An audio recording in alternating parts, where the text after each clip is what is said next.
दोस्तों, गुजरात में स्थित सरदार वल्लभ भाई पटेल की 182 मीटर ऊंची प्रतिमा इस विश्व की सबसे ऊंची प्रतिमा स्टैच्यू ऑफ यूनिटी है, जो हर भारतीय के लिए गर्व की बात है। सरदार वल्लभ भाई पटेल ने आजादी के बाद भारत में फैली हुई लगभग 562 रियासतों को भारत गणराज्य में मिलाया था और उन्हीं के दृढ़ संकल्प से भारत का गठन हो सका। सरदार वल्लभ भाई पटेल के कारण भारत आज एक है, वरना आज भारत की जगह 562 अलग अलग देश होते। सरदार वल्लभ भाई पटेल को आधुनिक भारत का निर्माता भी कहा जाता है। लेकिन क्या आप जानते हैं विश्व की सबसे ऊंची प्रतिमा को किस तरीके से बनाया गया? इस प्रतिमा को बनाते समय इंजीनियर्स की टीम को कौन कौन सी मुश्किलों का सामना करना पड़ा? आज हम आपको इस स्टैच्यू के बारे में हर वो बात बताने वाले हैं जो इसको बनाने से लेकर आखिरी पड़ाव तक हुई। दोस्तों, सरदार वल्लभ भाई पटेल की विश्व की सबसे ऊंची प्रतिमा बनाने का विचार भारत के प्रधानमंत्री श्री नरेंद्र मोदी ने देखा था। इस स्टैच्यू को गुजरात में नर्मदा नदी पर बने सरदार वल्लभ भाई बांध के एक टापू साधु बेट पर बनाया गया है।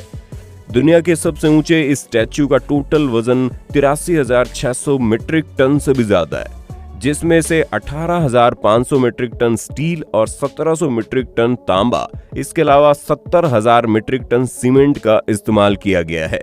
इस स्टैच्यू को बनाने में कुल खर्चा 2,989 करोड़ रुपए आया, जो भारत के किसी छोटे राज्य की जीडीपी से भी ज्यादा है। इस स्टैच्यू के लिए सबसे पहले साल 2011 में सरदार वल्लभ भाई पटेल नेशनल ट्रस्ट बनाया गया, ताकि प्रधानमंत्री की इस मिशन को सक्सेस किया जा सके। उस समय मोदी भारत के प्रधानमंत्री नहीं बल्कि गुजरात के मुख्यमंत्री थे और साल 2015 में इस स्टैच्यू को बनाने की पूरी प्लानिंग तैयार कर ली गई। दोस्तों, इस स्टैच्यू की ऊंचाई 182 मीटर रखने के पीछे भी एक दिलचस्प कारण है। दरअसल 182 मीटर ऊंची ये प्रतिमा गुजरात राज्य की 182 विधानसभा सीटों को दर्शाती है, जिसे कि लोकतंत्र की एकता का प्रतीक माना जा सके। इस प्रतिमा के बेस पर एक बिल्डिंग, म्यूजियम और लिफ्ट बनाई गई है और इस लिफ्ट की मदद से इस प्रतिमा के 135 मीटर ऊंचाई पर आप यहां बनाई गई गैलरी को देख सकते हैं। इस ऊंचाई से आप चारों ओर की पहाड़ियों और नर्मदा नदी का बहुत ही मनोरम दृश्य आसानी से देख सकते हैं। स्टैच्यू ऑफ यूनिटी को बनाने के लिए केवल 42 महीनों का समय रखा गया था और इस विशाल प्रतिमा को बनाने का काम भारत की L&T यानी कि लार्सन एंड टुब्रो कंपनी को दिया गया। इस प्रतिमा को बनाना एक बहुत बड़ी चुनौती होने वाली थी। सरदार वल्लभ भाई पटेल की प्रतिमा की डिजाइन को तैयार करने के लिए पद्म विभूषण से सम्मानित मूर्तिकार रामवाजी सुतार को नियुक्त किया गया। रामवाजी सुतार ने सरदार वल्लभ भाई पटेल की 3 अलग अलग प्रतिमाओं के नमूने बनाए थे, जिनमें से 3 फीट से लेकर 30 फीट तक की प्रतिमा शामिल थी और उनकी 30 फीट की प्रतिमा को गुजरात में एक जगह पर स्थापित भी किया गया। रामवाजी सुतार को मूर्तिकला में 70 साल से ज्यादा का अनुभव है। स्टैच्यू के बेस को तैयार करने के लिए 12 महीनों का समय लगने वाला था। इसके साथ ही इसके बीच में बनने वाले कॉलम लगभग 11 से 15 महीनों में तैयार होने वाले थे और अब बाकी बचा काम, जो कांसे से बनी सरदार वल्लभ भाई पटेल की अलग अलग हिस्सों में मूर्ति को जोड़ने का था। इसके लिए लगभग 9 से 12 महीनों का समय लगना था। जब इस मूर्ति को बनाने के लिए नर्मदा नदी के एक छोटे टापू साधु बेट को चुना गया, तब इस जगह का जियोलॉजिकल सर्वे शुरू किया गया ताकि पता लगाया जा सके कि ये जगह 83,000 मीट्रिक टन से ज्यादा का वजन सहने की क्षमता रखती है या नहीं। जगह फाइनल होने के बाद इस टापू की उबड़ खाबड़ जगह को समतल करने के लिए लगभग 1500 से ज्यादा मजदूरों और बहुत सारी आधुनिक मशीनों ने 1 हफ्ते तक दिन रात एक कर दिए। अब इस प्रतिमा के लिए जगह को तैयार कर लिया गया था। स्टैच्यू का काम 31 अक्टूबर 2018 तक सरदार पटेल की 143वीं जन्मतिथि को पूरा किया जाना था और ये समय सीमा निश्चित थी। जिस तरह सरदार पटेल ने भारत देश को एक किया था, उसी तरह उनकी प्रतिमा में भी भारत की एकता को दिखाने के लिए भारत के हर एक गांव से, हर एक किसान से कुछ लोहा इकट्ठा किया गया। भारत के लगभग 1,59,078 गांवों के किसानों से 135 मीट्रिक टन से भी ज्यादा लोहे के औजार इकट्ठे किए गए, जिन्हें पिघलाकर लोहे की रोड्स बनाई गई और वही रोड्स सरदार वल्लभ भाई पटेल की प्रतिमा में लगी हुई हैं। इंजीनियरिंग टीम ने सरदार वल्लभ भाई पटेल की प्रतिमा के लिए बेस पूरे तरीके से तैयार कर लिया था, लेकिन जब उन्होंने मूर्तिकार रामबाजी सुतार की मूर्ति के डिजाइन को देखा तो उनके होश उड़ गए, क्योंकि उन्होंने जो डिजाइन बनाई थी उसमें सरदार पटेल का एक पैर आगे और एक पैर पीछे था, जिसके कारण उनकी मूर्ति को खड़ा करने में टीम को बहुत ज्यादा मुश्किल होने वाली थी। सरदार पटेल का पहनावा भी इस तरीके का था जिसके कारण उन्हें मुश्किल हो रही थी, क्योंकि सरदार पटेल हमेशा अपनी लंगोट पंजों से कुछ ऊपर पहना करते थे।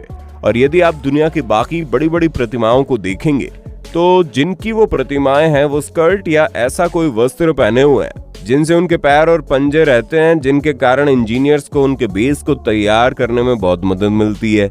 लेकिन सरदार पटेल के केस में इससे बिल्कुल उल्टा था।